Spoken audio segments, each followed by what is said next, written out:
So I run a couple businesses, and a lot of people always ask me, "Hey, how do you keep track with your finances? How do you make sure that you're actually profitable, and how do you kind of bucket everything, right?" Because looking at a spreadsheet or having it all in one file can be difficult at times because you don't know, hey, what about for taxes? What about for this? What about for that? How much money am I actually making?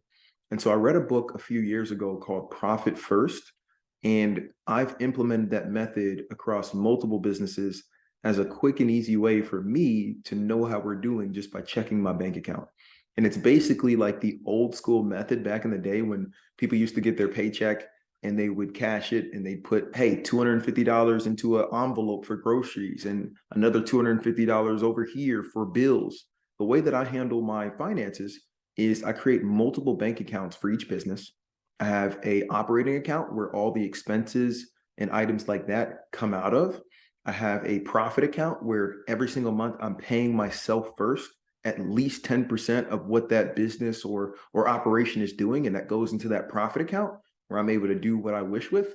I have a tax account where I'm taking X percentage of what I believe I'll make that year, and I'm putting it aside so that when the tax man comes knocking, I can actually pay him without having to dig in anywhere else. And the cool thing about that tax account is if I've saved more than my tax liability, then I'm able to move that over to the profit account after I paid for my tax filing and after I paid my tax fees. And then I also have a vault account, which is account where you put aside extra money for being able to purchase another investment. And then I have a secondary vault account that I use for expanding the business.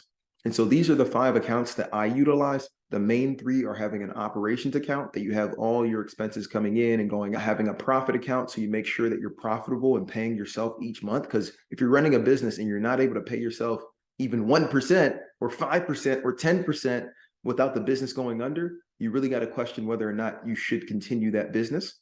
And then the final piece is that tax account so that you can rest assured you're not going to get hit over the head by Uncle Sam come the new year.